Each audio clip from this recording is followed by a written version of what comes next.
afternoon. My name is Jose Luis Rodriguez. I'm the former founder of HITN, the Hispanic Information and Telecommunication Network, the first PBS Live network in Spanish. At the present time, I'm the founder also of Puerto Group, which is a telecommunications company based in Puerto Rico. We're in the process of to create networks, not only within Puerto Rico, but trying to connect with Latino, mainly the Rican community in the United States. When the storm hit Irwin, when I took the last plane out of the island, anticipating that there will be okay. And I was able to contact some of the largest players in the industry. For about a couple of weeks, we were sort of paper engineering some solutions, turnkey solutions for Puerto Rico. And we were able to develop about 3 different proposals. Unfortunately, we still have not been able to connect with the local government to try to present the solution. We have presented it to FEMA, but not to the local government yet. In the process, we became, in order to bring that solution to Puerto Rico, my company had to become a distributor. And now we will be distributing in Puerto Rico. So those of you who are looking up the Jupiter Gen 5 system, which is the same system in Puerto Rico to bring up a number of the systems that are still installed in some of the most pressing areas, like hospitals, towns, and so on. And so FEMA is trying to get the private enterprise to continue the process of bringing the technology to where it's needed. So that's the role we play. Unfortunately, I don't have a voice because for the last 5 weeks, I've been working on a 30-hour day, trying to work on these efforts. I want to thank Centro for inviting us in the last summit. I hit small business panel, and today Irwin asked me to head the economic government panel. I think this panel is very timely because the situation in Puerto Rico as it exists right now is only going to be addressed by economic development. People, in case you didn't know, people there are losing jobs left and right. Companies cannot work, cannot communicate, do not have power, and their employees go. It's really very sad. I have to deal with 10 or 50 people a day making calls, trying to get to the job, which is 20 minutes away, not 2 hours away, and trying to get a connection. People are driving 2 hours and 1 hour to make a phone connection. So connectivity, and in fact, the governor said this is his second priority. Connectivity is really the most pressing, one of the most pressing issues of the island right now. So I mentioned that because to put it in the context of economic development, because no economic development activity is going to occur unless you have power, unless you have. I'm very fortunate today to have 3 excellent panel members. We were supposed to have 4, but I don't know. They were supposed to be in Puerto Rico. I don't know yet. I don't see them in the. Javier de Jesus is there. Javier de Jesus. Okay, can we connect them? Or? Yes. Please. Okay, I'm going to start with an individual that is a New Yorker. Both of them are New Yorker. Who I know a lot about him. We never sort of need to connect, but we knew about each other. And this person happened now to not only be in Puerto Rico, starting a business there, or a non-profit, as you mentioned earlier, but also we, the three of us, in fact, are individuals that have a connection to New York, have apartments in New York, or homes in New York, and also in Puerto Rico. A very growing and unique breed, I would say. So, Bill, Alicia, Bill, and I also have, but Bill, why don't you start first with your presentation? Okay. First of all, good afternoon, everyone. Bienvenido. Those in Puerto Rico, mucho abrazo. My name is Bill Alicea. I have to give you my credentials because I saw the thing there. Everybody got DAs, MAs, PhDs, a bunch of cabezones. So now I have to project myself. I have my BA in criminal justice, a master's in public finance, and I was also blessed to be able to receive the Revson Fellowship on the future of the city from Columbia University. I don't consider myself too smart, but I consider myself a hands-on, bottom-up urban planner. My blessing is that I was able to work religions, create myself some financial independence to the point that I was able to go to Puerto Rico and semi-retire. With that, one can't semi-retire. I did 5 buildings in Viejo San Juan, did property historic restoration, and then from my home, I look across the street and I see La Perla. I end up buying 2 buildings in La Perla, yes. I'm as smart as Trump, and I will tell you why. And with that, this past year, I took the 2 buildings and created a foundation and turned it over to the community. The purpose of the foundation is very simple. I know, it's very simple. I am the #1 volunteer. With that, my task is very basic. It is to be able to bring back the resources. Because as many of you know, La Perla historic has been the poorest and most misrepresented community, besides being the Northeast drug distribution corner.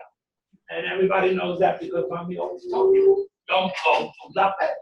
With that understanding, I now find myself with a nonprofit and with the opportunity to give back. The first thing that I must look around the room and I see some faces is that I have to give you a name. So my name to give you, so that we understand your role, is that of an external change agent. Very simply put, look it up, Google it, that's what the world does, and you will understand your role. What does that mean? How can we be able, as the diaspora, to be able to bring back and rebuild Puerto Rico? I look at that task from the bottom up. One, what happened in Puerto Rico as a result of my being a resident for 12 years above San Juan, never once was I given an emergency evacuation plan. Never once was I told about the protocol. Never once was I told where the building is. So insofar as emergency preparedness, it's not there, at least for hurricanes. I must tell you that I was also in Cuba for more than a month ago, and I experienced a hurricane level 4 in Havana. At this present moment, Fidel Castro in the heavens is looking at Donald Trump and saying, yes, you are a 10. The only difference is we are 100. And I can tell you, because I was 2 blocks away from the embassy, and at the end of the day, when the water floods went down 2-3 feet, there was volunteers, there was food being distributed, there was water being distributed, and there was a door knock. Call it what you want. I was impressed. The only thing that I was not impressed with was that the 2 days before, nobody was moving. Nobody was sealing up buildings. No, because there were no resources. So they put their energy into emergency preparedness. My statement to you as a first step in economic development is that a hurricane will come next year. We know that. Second thing is that we need to put in place an emergency preparedness program, of which we're going to get involved in as agents of change, whereby we will take those census tracts, which have been directly impacted, that have not had communication, that don't have water, because you know that there are two parts of the world, those that have and those that don't have. The ones that don't have are the ones that we have a responsibility to. As part of that, the way I see it, woman, we have, the emergency preparedness, and then the second thing is looking at economic development. Economic development from a large-scale perspective is not realistic except for energy. In the context of Puerto Rico right now, they're in debt, they have no money. There were 12 banks in Puerto Rico 10 years ago, there's only 5, and of the 5, all of them are on the FDIC review. So that means that there is no money in Puerto Rico. We're raising the money, how do we put that money to work? And that's why I'm asking us, ¿te recuerdan de los hermanos de Ayuya? Los Leones de Ponce, in the 50s and 60s when we had all these fraternal groups, we have to organize ourselves in that context and have a direct line to the communities to understand their needs and be in a position to be able to bring those resources to all those parts of the community. Because if not, it was said here before, the resources are not getting there, the bureaucracy is holding up the distribution, and at the end of the day, did I hear correctly, over 900 people died? Seriously. Nobody knows how many people died. That's what I thought. But the bottom line is, this is 38 days later, we need an emergency program for that to be up within 6 months. And we need to be able to do the economic development, which is 1, to rebuild what we have, and 2, to be able to make Puerto Rico what we all want. Beautiful and a retirement community for the entire Eastern Seaboard. That's right. Estamos bien. I wanted to point out that one of the things that the Centro was to do was to put in context something that Edwin mentioned this morning. The fact that these crises have accelerated by the Centro calls the population of Puerto Rico. People are moving here, new conditions are being created that will have an economic impact. And I would like later on the panel to, as we continue to address that kind of economic impact that this population movement is having. This morning, I was told by somebody who was from Mount Holyoke that 300 families, Mount Holyoke, Massachusetts is not a very big place, but they have already received 300 complete families. Sometimes the male does not come because he's trying to stay behind to file FEMA applications. But 300 families now have been taken in by other Puerto Ricans in that community. Think about it, small community. And I'm sure this is multiplied over and over.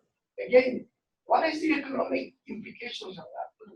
How will that affect businesses down in Puerto Rico or the economic activity? Is the economic activity now is going to shift to the US? How will Puerto Ricans in the US react to this crisis? Are we going to follow the same model as Mexico, Dominican Republic, other Latin American countries that we know, the send remesas a sus países? Is there going to be an increasing economic activity for our families in Puerto Rico? Who is going to be researching and studying that? So these are questions that we must ask and that our committee here must ask as well.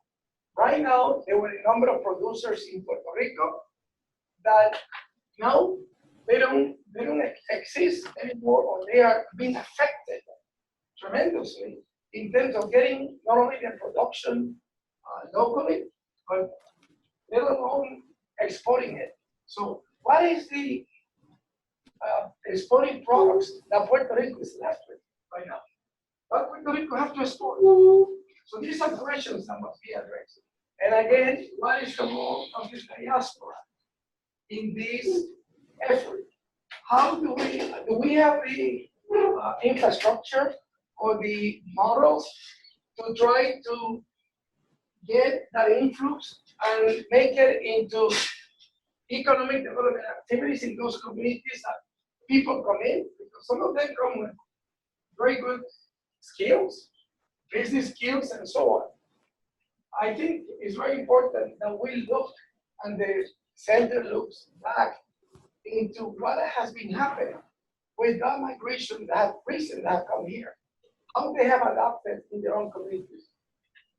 So those are the kind of things we're going to be looking from the economic perspective, and we have to look at those factors. I'm very proud today to introduce, I'm going to bring in some of the people one-on-one from Puerto Rico.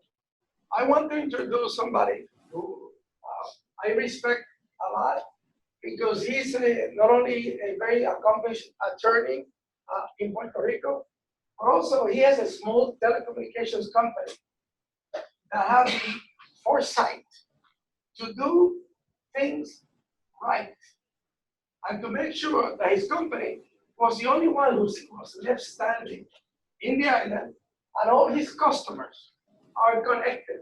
Not only that, but are growing, okay, in Puerto Rico. And I think, a lot of us sometimes question if there was enough planning in Puerto Rico. And yes, there's a lot of planning. I can tell you from my perspective from the telecom industry, okay, the government didn't really have the foresight to see what Texas, Florida, and others have incorporated satellite technology as part of the mix. And remember the mayor of, I think it was Tampa, the first thing he said, thank God we have satellite technology to help us plan and in order to avoid the tremendous impact that it might have on them. So in Puerto Rico, that's non-existent. And worse yet, right now, if they need to incorporate that as part of the mix, there is no knowledge based in Puerto Rico for that to happen. But now I want to introduce you to somebody that is using wireless technology, he'll speak about it, and that have been able to be on, and from his unique perspective, how does he see economic development happening in Puerto Rico as an entrepreneur in the telecom field. Licenciado Heriberto Berríos. Adelante. Good afternoon, ladies and gentlemen. Thank you for providing me this opportunity to share with you my perspective, our thoughts, our vision as to what has brought us here and how we understand it and how we can get out of it. The problems of Puerto Rico were not caused by Maria, were precipitated by Maria. The causes of Puerto Rico predate this hurricane. The insolvency of the government of Puerto Rico is an eloquent piece of evidence of that fact. Now, we have several causes from my humble perspective on how the insolvency and humanitarian crisis we are confronting came to be. I'm a lawyer. I've been a lawyer for 40 years in practice, actively litigating commercial cases, banking cases, insolvency cases, construction cases, and we've been on the trenches for many, many years. In my humble opinion, large institutions in Puerto Rico honestly do not respect the law, nor the contracts, nor the honesty that is required or expected from them. And I'm including specifically banks. All banks in Puerto Rico generally, systematically create contractual structures that are basically illegal do not honor the law, including the Equal Credit Opportunity Law, and under those contractual structure, they basically hold the collateral hostage for several decades, provoking that merchants, industries, and business people do not have access to their own capital because the bank simply stubbornly withholds them, even long after the debt has been paid. That not only damages the industry, employment, and business, but also damages the banks themselves. Eloquent piece of evidence of that is that 4 banks were declared insolvent in the last 5-6 years, large banks, which created a very severe scarcity of credit. Now, if we add to that situation the insolvency of the government itself, which did not emerge 1, 2, or 4 years ago, this insolvency has been ongoing for over 25 or 30 years. I have witnessed that. They have been disguising that insolvency. The government has been trying to pay their invoices, their debts, by excuses and with litigation, kicking the can down the road to see how long they can stretch it. Well, the can caught up with them and with the entire population. To that, we can add, and we do add, the extreme high cost of electricity, of power, which is such a burden in Puerto Rico that we cannot really compete in any area that is highly demanding of electricity. The government does not have a professional group of personnel that is wholly devoted. The government of Puerto Rico systematically has been using appointments as a price for political favors, including judgeship positions, and the people of Puerto Rico are paying that price. The price that politicians should pay for the people that are loyal to them, the people of Puerto Rico pay by not having their rights honored, respected, and their necessities rightfully attended by the government of Puerto Rico. Now, that has created that the government, rather than being a facilitator, has become an obstacle. And we have to solve that. An obstacle by extremely delays in issuing permits. Basically, the capital that a group of people must devote to developing and operating the business very frequently is spent in just getting the permits. So the business is dead before it even commences operation. 1 more minute. Yes, sir. 1 more minute. Then we have a chance to discuss in the question and answer. 1 more 1 minute. Yeah. Wrap it up. Okay. Now, the solutions that I see, Puerto Rico is a natural bridge between the Americas. It's a natural bridge between the cultures. It's a natural bridge between the legal systems. The diaspora can really help in those positions by using that bridge.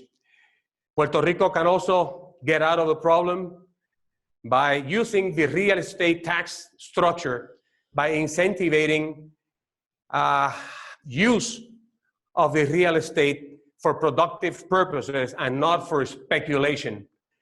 The real estate tax structure in Puerto Rico is anachronic and obsolete, and is overburdening everybody. I think my minute is over. Jose Luis, anything you'd like me to cover? I gave you my point of view. That's what you were asked for. You will have an opportunity. Go ahead.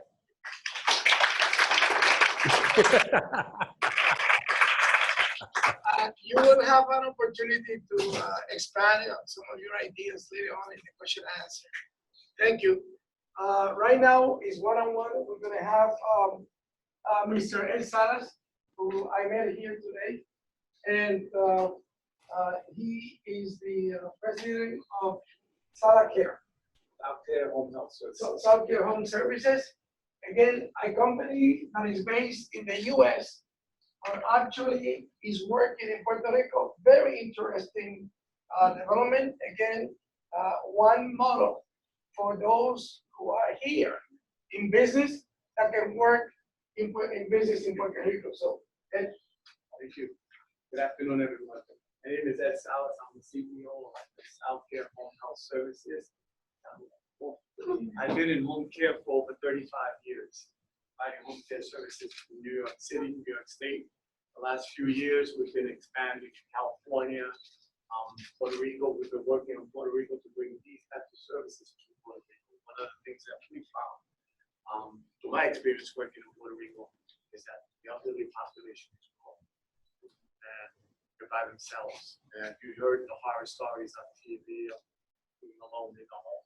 We were asked to go down there to look at the systems, and they decided that we can work together.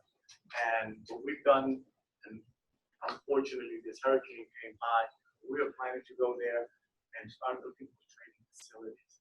We've been asked to go to Puerto Rico to bring medical tourism, which was an important study. That's one of the things that Puerto Rico was looking at, medical tourism. It works very well for other countries in the Caribbean. Yesterday I met with a gentleman from Trinidad, and they're bringing medical tourism. Elaborate what they Medical tourism, And so people go elsewhere to have elsewhere plastic surgery for a surgery, discount right? price. Instead of having it in the United States, you can go to Puerto Rico, have the same surgery or for lower cost to the insurance companies or to you. And then you recuperate in a beautiful island. So that's what Puerto Rico is heading. They're looking at that. Unfortunately, now with this hurricane, it gets to be pushed back. But we're looking to create a bridge of providing these services from the mainland to Puerto Rico. And not only providing the services, but for those people who are familiar with healthcare, it is the largest industry growing in this country, probably globally. We're working on a project right now in China to duplicate what we're doing here.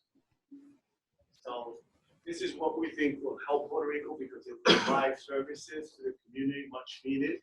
I think that they have this in place, but not at the level that New York State has. New York State probably has the largest home care delivery system in the country. But we believe that not only will it help the community, but we will create economic development. It will create jobs. Right now, home health care is the largest, it's not maybe the top 5 across the country. So this is what we do. This is what we're looking to do in Puerto Rico, and hopefully we will accomplish this for help. Of course, we're going to need your help with the government to make sure that the Medicaid and Medicare payments are equal to the thing at the mainland. We're in Region 2. New York is in Region 2. Puerto Rico is in Region 2. But yet Puerto Rico's reimbursement is a lot less than New York. But we really have to advocate for that in Washington. Not overplaying. Okay. Thank you very much.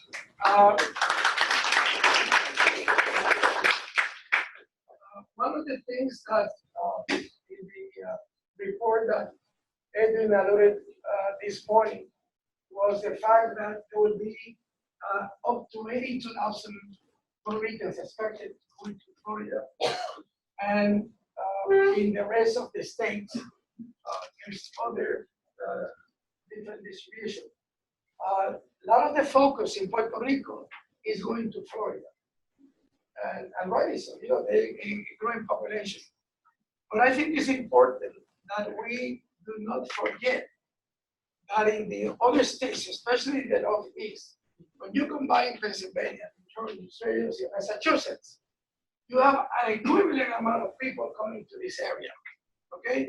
And it's an area where we have political, when we can impact politically the power structure. In Florida, there's only one state that people can impact. In New York, there are about 8 senators that we can directly impact in those states. And when we were talking this morning about going to Congress, asking assistance from Puerto Rico, still the Northeast is the one who has to carry the weight to get that support. Okay, so again, I mentioned this because yes, we have to make sure that Florida and our brothers in Florida develop and create their own organizations and institutions. But already on the Northeast, there is a number of institutions that are already in place, like my friend's organization and Bill's Alicia, that are ready to collaborate and stand in with Puerto Rico. And I say this because sometimes and this is an issue that we have when we go to the island, that when you come from the New York area, sometimes there are difficulties in communicating and getting heard down there. And a lot of you who have experienced this know that's the case. We don't want to emphasize the differences, but we have to acknowledge the facts. And so the Northeast region definitely can play a tremendous role, and will play, and we intend to play a tremendous role in the development, in the rebuilding of Puerto Rico. Now, I would like to, by the way, I cannot go without giving a plug to the entity that put this technology together.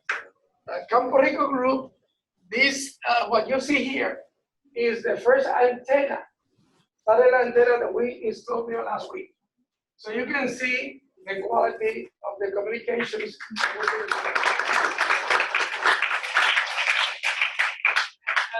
And of course, the sound issue is just not a production issue that you address with equipment. We put this together from 5 o'clock yesterday till this morning. So I just, that's why my voice is like the way it is.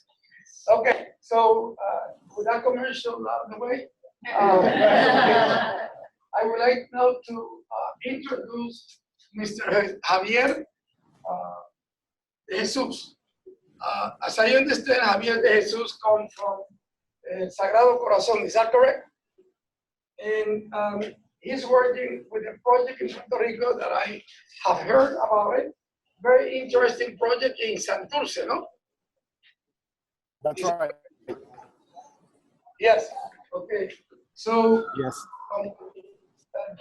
Edwin will now, Edwin is in a different facility than we are. Where are you, Edwin? Hello, Javier, where are you? Javier, Javier, I'm at the Sagrado Corazón campus. Are you able to listen to me? yes. Yes, perfect. Hi, hello, hola, un gusto. It's a real honor to join this panel and to join this discussion. I really, first, I would like to extend my gratitude to the organization, and particularly to Edwin, to Rosa, and Dianis de Jesus and Michelle Kendrick that were able to connect and to join this effort in order to transmit this presentation. As you said, I'm at the Universidad Sagrado Corazón in Santurce. We're transmitting directly from Santurce. So this is how the university looks like right now. We are transmitting from the Student Center, where the university right now has its departments, and we are up and working since 2 weeks ago. Regarding my participation in this panel, it's on the thematic of the economic development. We at the Universidad Sagrado Corazón, we've been working in a project for the last 2 years. It's a project's name is Nuestro Barrio. It's a project that it's a community-based project that pretends to develop a cultural district in Santurce. That was the original intention of the project, but the process itself, it's unfolding a lot of, I mean, it will stand too much on it. I will share that with you regarding the details, but it's a project that it's trying to implement a sustainable model within Santurce. At this point, I would like to refer all of you to a recent document that was submitted by UNESCO to the UN General Assembly. The title of the document is Culture and Sustainable Development. It's a very important document that I think it's crucial for Puerto Rico to pay attention to this international discussion that centers culture as an essential and protagonic component of the sustainable development of any country, of any society. That document stressed the relationship that culture also has in societies that are vulnerable to atmospheric of natural catastrophic phenomena. So I think it's a very important document that is actually being under consideration under the General Assembly to be adopted. And I know we don't have a direct representation on this organism, but I think we do have to pay attention to those discussions and become part of how these policies, international policies, actually influence this the economic development of the world. I will finish with mentioning the 7 indicators that this document actually articulates, because I think paying attention to those indicators will give us some sort of, I will say, plain level field in order to consider the different alternatives or ways of approaching the revitalization of the Puerto Rican economy these days. And those, please do it in 2 minutes because 2 minutes, 2 minutes. I will summarize the points. let people ask questions. Yes. The first point is promoting cultural diversity through the education and media. The second indicator is including culture in social, economic, and environmental development policies and strategies. The third one is enabling women and men to equally access, participate in, and contribute to cultural life. The fourth is promoting capacity building for the development of a dynamic cultural and creative sector. The fifth is supporting the emergence of local market for cultural goods and services. The next one is safeguarding traditional knowledge and practices. And the last one is promoting global awareness of the linkages between cultural and biological diversity. I know these points may sound very general, but if you refer to the document, you will see a lot of examples from more than 150 countries around the world and communities that are approaching and reporting progress on sustainable development on these aspects. So I think as a point of departure for a future discussion and for our oncoming discussion on this issue, I think we should pay attention and use those indicators as some sort of framework to guide the discussion. Thank you. Thank you, Javier.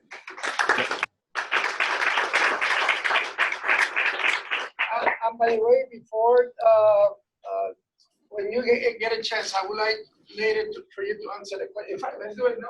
This is the last part. How, in that 7 points that you mentioned, how would you suggest to use culture as a means to bridge these two communities that are now increasing in one side and less in the other? How do you use culture not only to bridge them or to have them connected, but also as an economic development activity?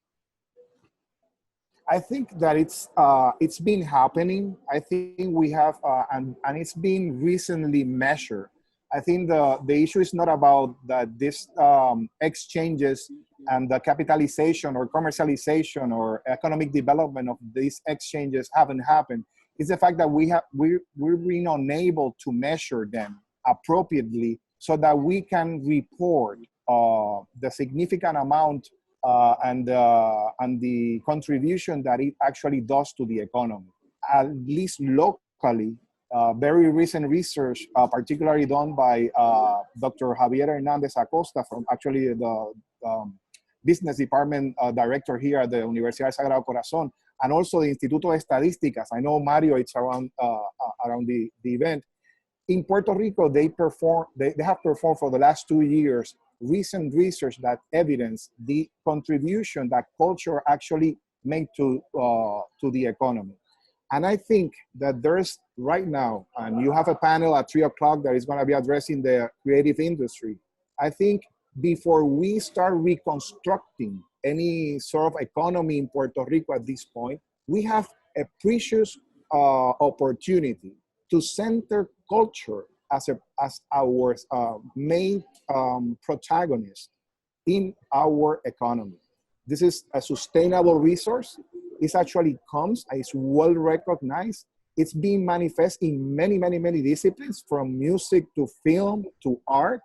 So we have to start thinking out of the box instead of just attracting industries from all over the world and trying to make them settle in Puerto Rico.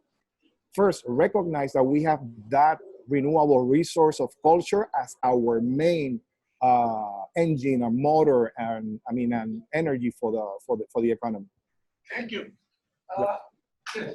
I have a comment on this. I hope that we don't repeat the model that happened with an industry that came out of Puerto Rico, that is making still a lot of people rich. The reggaeton, which, yes, is a global industry. And it has made a lot of New Yorkers rich, not Puerto Rico. And the Puerto Ricans are the actors, and not the one who own the business.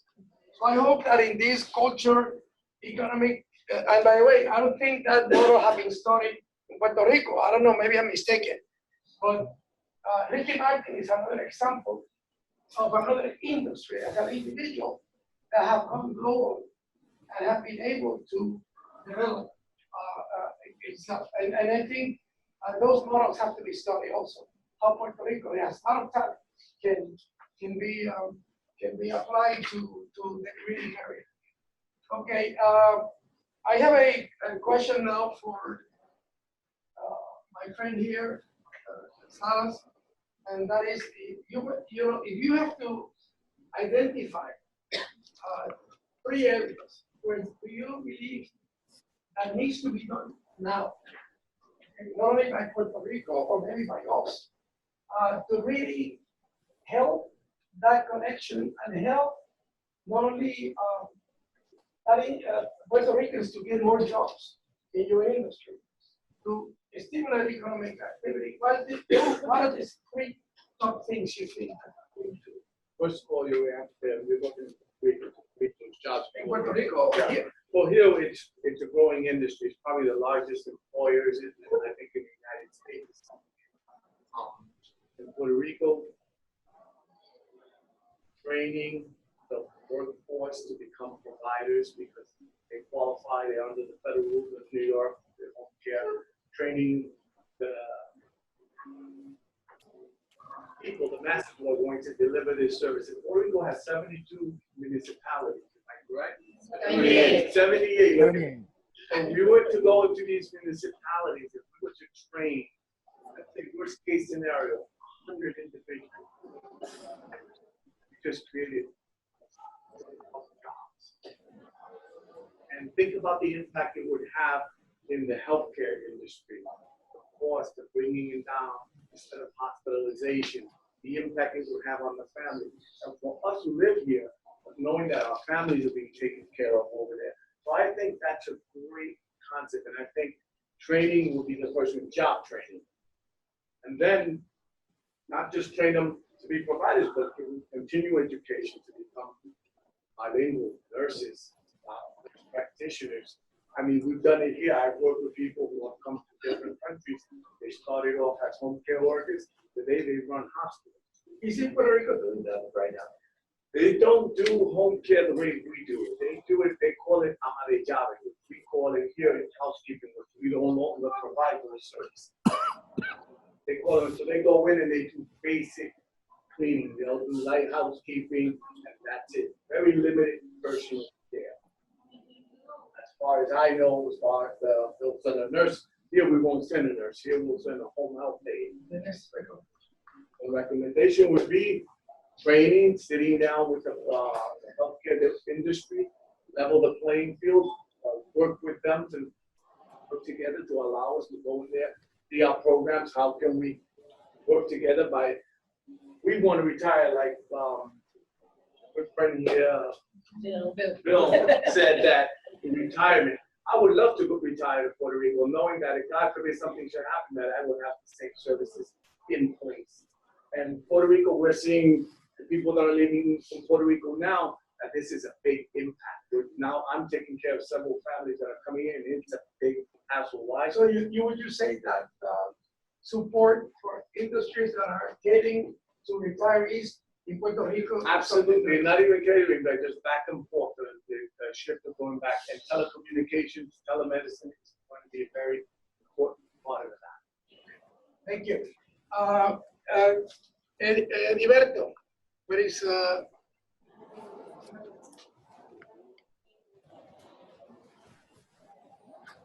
Adelante. yes, I have a question for you. From your perspective, in the telecommunications history, as you see, as you see the Puerto Rican population moving out of the island, as a businessman, is that something that concerns you and has the potential of reducing your business opportunities? Have you ever thought following that population and offering your services, or businessmen like you in Puerto Rico are looking at that as an option to grow your business?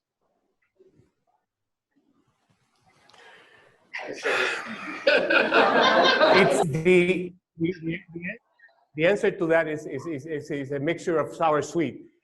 Puerto Rico was overpopulated. The density, the population density in Puerto Rico was relatively high. The easing of that density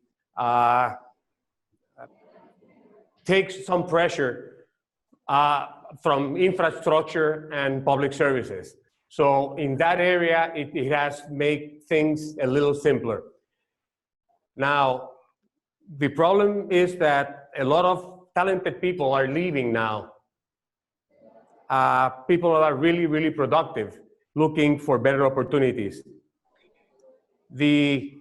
For me, the answer is in the efficiency that we can attain in various ways by additionally improving the education, creating a real purpose, a real concern in serving each other and in the business that you and me are in, telecommunications.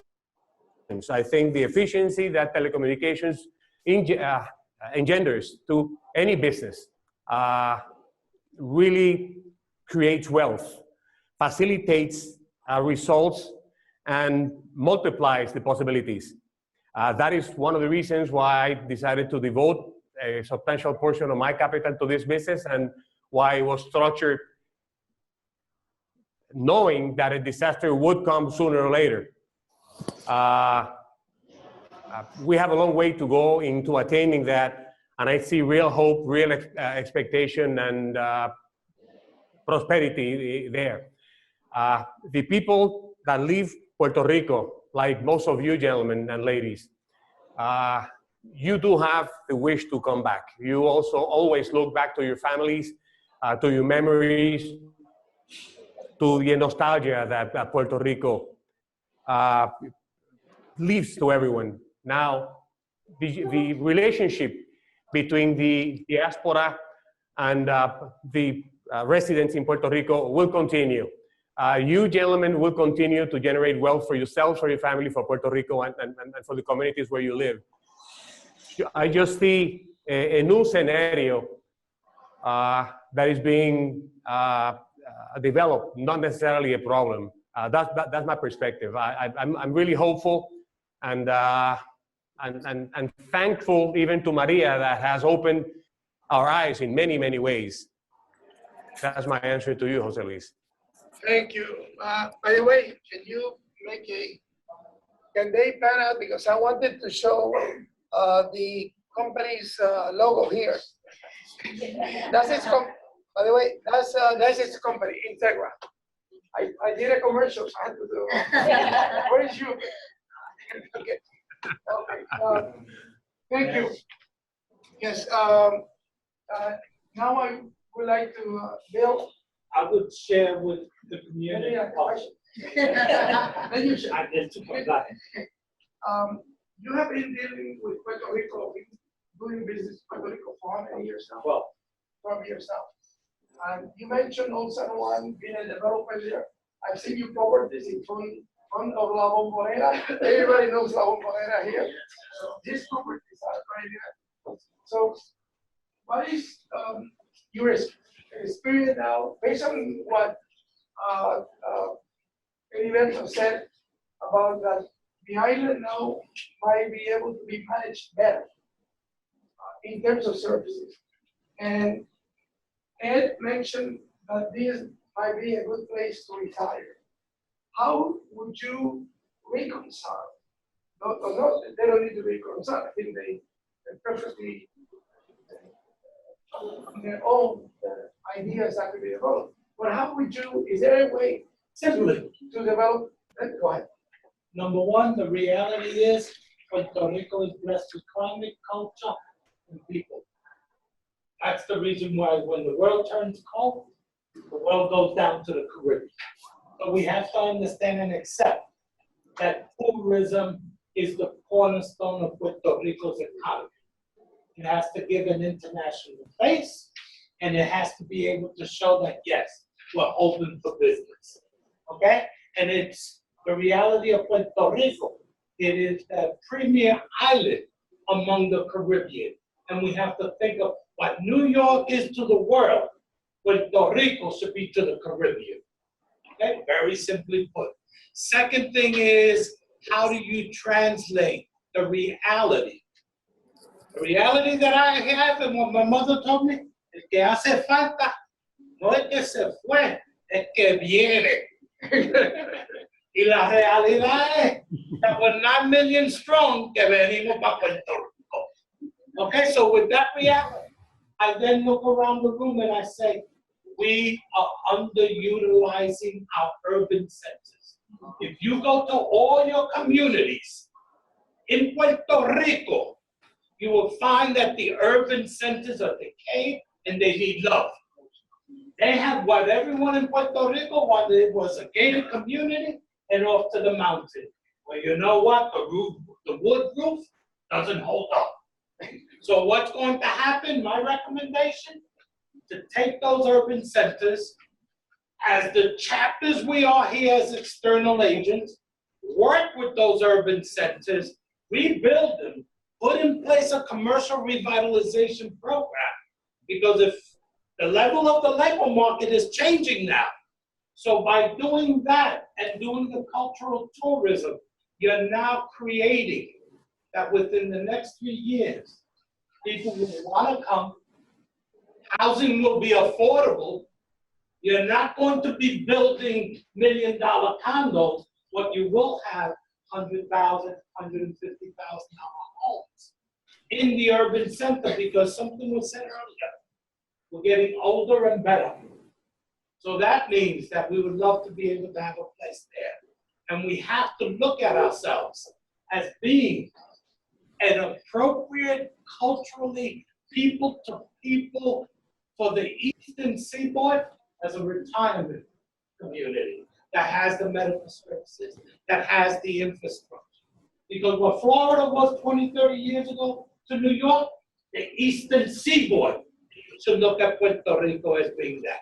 If we can actually paint that portrait and put our locals to work, because the truth is, there are no dollars coming into Puerto Rico. Puerto Rico is in debt, and the only thing that's coming in are the FEMA dollars and what we raise. So we have an opportunity to be very focused in our strategy, put together our agenda with our local communities, be able to rebuild our local centers, and position ourselves for a regional tourism program. We can do that, at least you're beginning to address eso que se quedaron y eso es lo que vienen para acá. I have a candidate for Bill's idea. I hope that will be. Yes. It's interesting. My aunt went there about 6 months ago to an activity in the plaza. And she immediately asked, is there a place that I might be able to get in here? Because I can walk to the beach. That's what we have. And I can walk around. And unfortunately, that town lacks the infrastructure. It's a walkable town very easily, but, and they have 2 pharmacies because seniors when I go to the pharmacy. There are certain things that are lacking, but it's a perfect candidate for somebody who wants to spend the day in the plaza doing exercise and then going to in front of the ocean. That's an example. But I think your idea was also to be linked to what Javier was saying. You know, you bring the culture, you bring the culture, and bring to the tourism, the health, coming with a strategy to develop the goal. Now, do you believe that maybe at Centro, through getting a think tank and people can come up with some concepts that we might be able to embrace and adopt Yes. a town and try to Centro is in a critical and at a crossroad.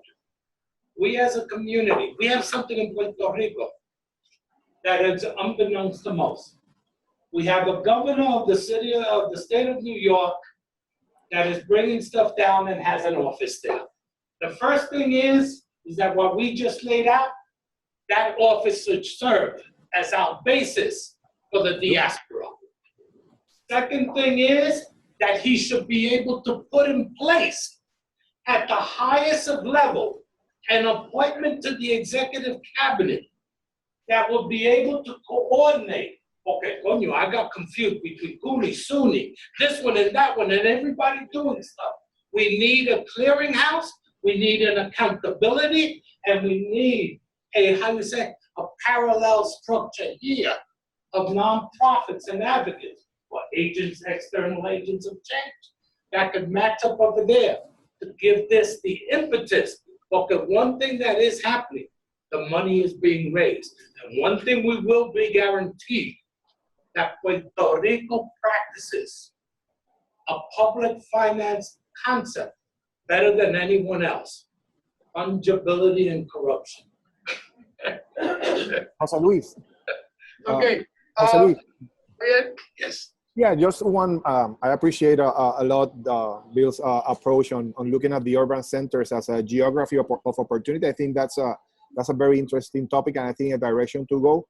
I will also call attention to Centro to try to look at there's a new, I will say, or organization way of moving forward Puerto Rico right now in place. I mean, a lot of non-for-profit, a lot of groups, institutions that for years, they're taking a lead and they're taking an authority in doing something that is not being addressed because of the urgency of the situation. And I think in a way that informal interaction is creating a trust about players that for years we've been close, but not necessarily collaborating.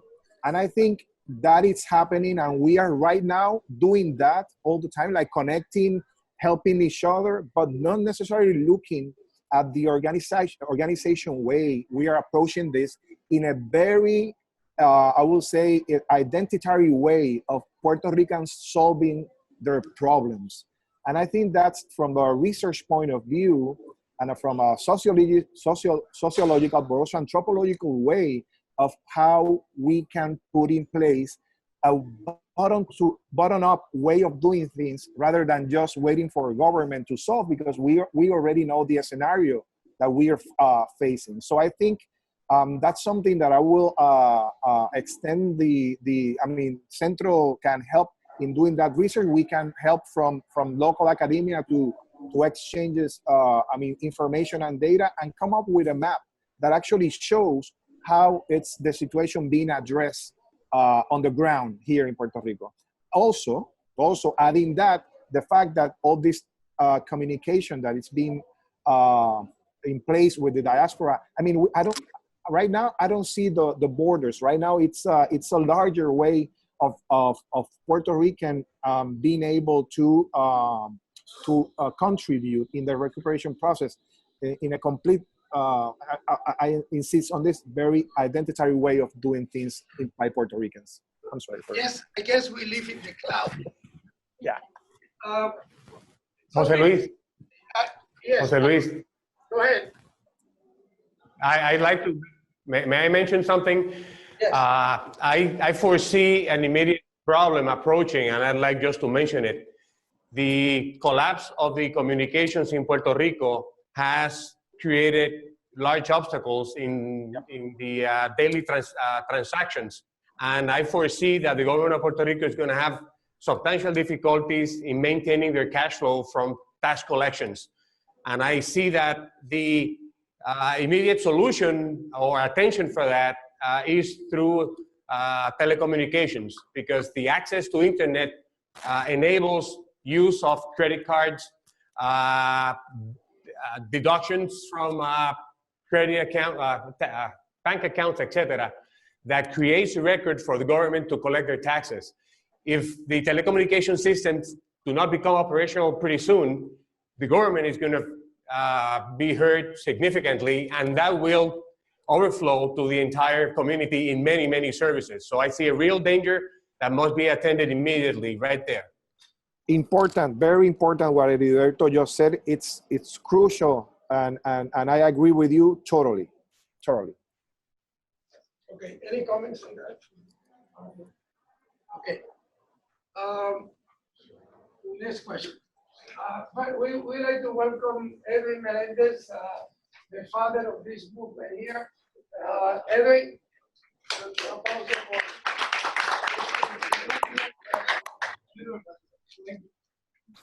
any comments?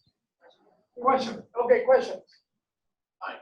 I have to go to another room because I have my presentation. But just a comment. Singapore is the size of Ponce and Peñuelas and have 5 million citizens, at least the top of the countries with high competitive in the world. So Puerto Rico is overpopulated. It's something like we have to consider. Thank you. Just a comment. I'm an attorney in finance, and I teach sustainability action, change agency educators. I think we are missing an opportunity in our university systems. We can be sending our best and brightest for architecture. Cornell in the process of looking at this. Cornell engineering. We have technologies that we can be studying in Puerto Rico. High winds. How do we harness the wind? How do we rebuild in a sustainable way so that we can withstand?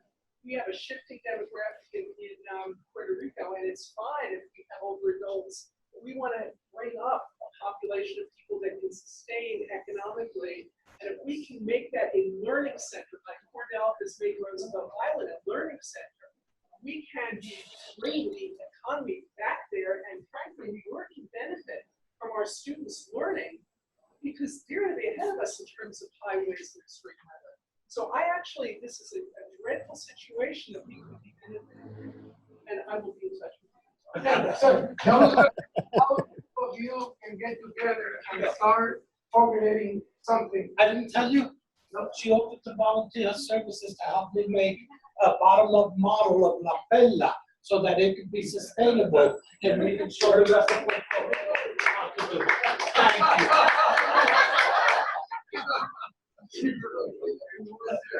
Okay.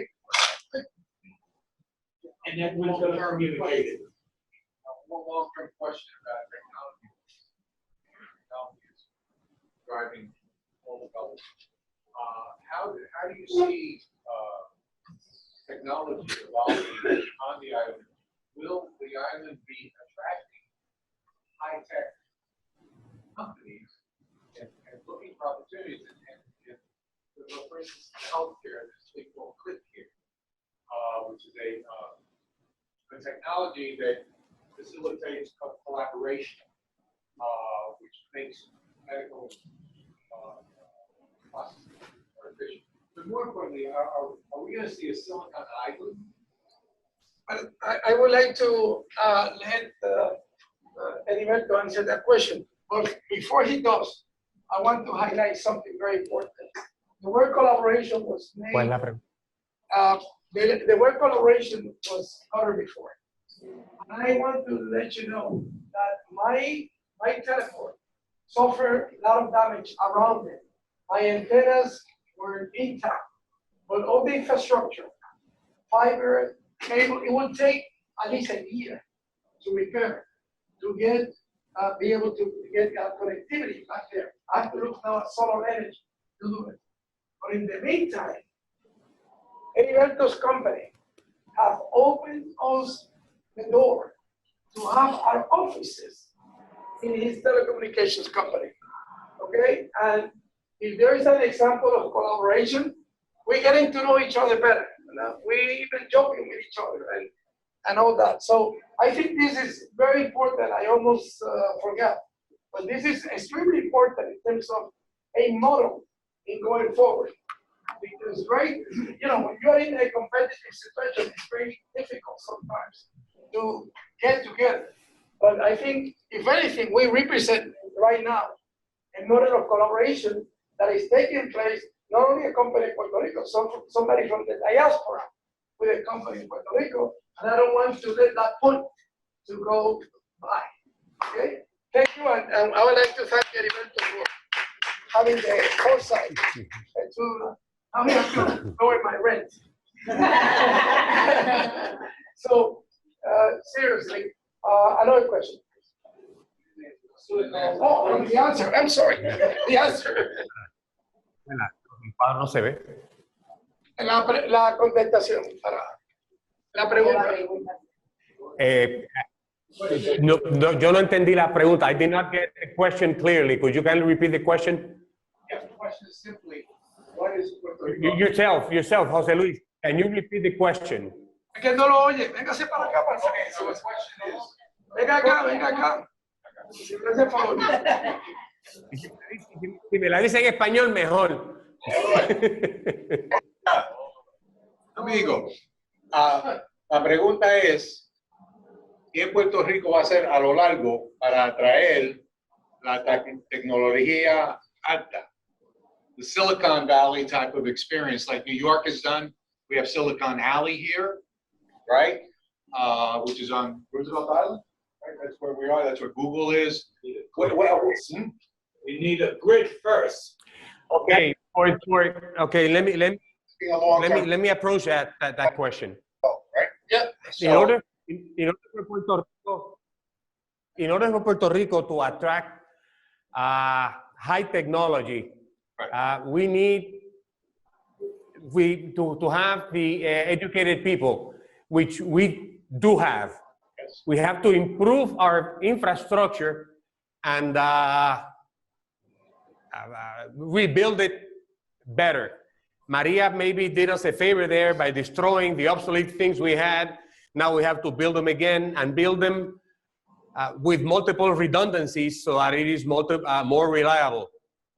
The idea of Jose Luis is to use satellites because his life experience is through satellite telecommunications, so he looks the world through the satellites.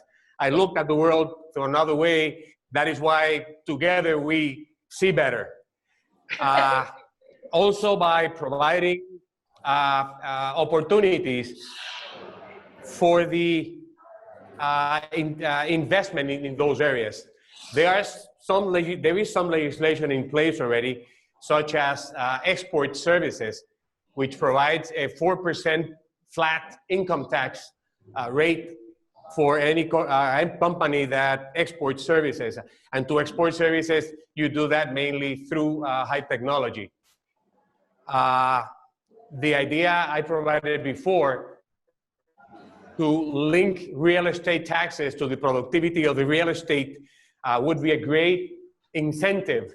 I would suggest that you should pay less real estate taxes the more your real estate produces and not a flat rate across the board.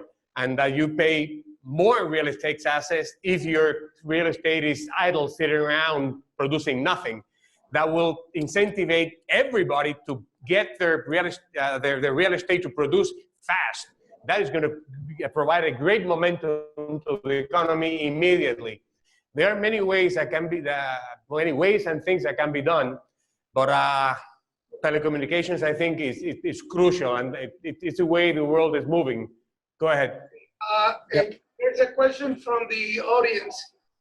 Does the panel see the lack of understanding of Puerto Rico to the rest of the United States as an obstacle to reconstruction? as the New York Times has reported?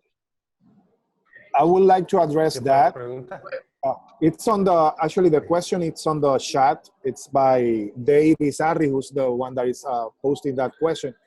Last week, I was in Montreal doing a presentation, and for my surprise, there were 1,000 professionals on an activity from all over the world. And I mean, everyone on that activity knew about the situation in Puerto Rico, but also they get aware of the situation during this period, and the relationship of Puerto Rico and the lack of understanding. I think it's something that it's bigger within the U.S. than what is internationally. So I think I agree with the position that there's an opportunity for us to educate and capitalize on this moment to educate about Puerto Rico and about the situation that actually, I'll say, are the greatest obstacles in order for us to revitalize the economy. Regarding the question before, and Jose Luis, I know we're running out of time, I think Puerto Rico have done a lot during the last 5 years regarding the development of local initiatives in terms of technology. Still a lot to be developed, but there's a lot of what we call the ecosystem, the innovation and technology ecosystem. There's a lot of infrastructure and resources that are being put in place. I still think that we're missing this strategy. And I think that goes back to Ediberto's points of view. I think we've been growing co-labs, we've been growing maker spaces, fab labs, accelerators, incubators, but we still missing a larger strategy in order for us to place ourselves and our resources, our human resources, adequately within a global economy in the technology area. We cannot replace reproduce Silicon Valley here or Singapore here or whatever New York is doing regarding tech. We have to do a model that actually is based on our strength and capitalize on our opportunities. And those are completely different than the Californias or New York realities. Okay. That said, how do you see the lack of understanding in Puerto Rico of the diaspora on how to use the diaspora as a result, as an obstacle? I'm paraphrasing that question, as an obstacle to having the diaspora play a bigger or a proper role in the reconstruction of Puerto Rico?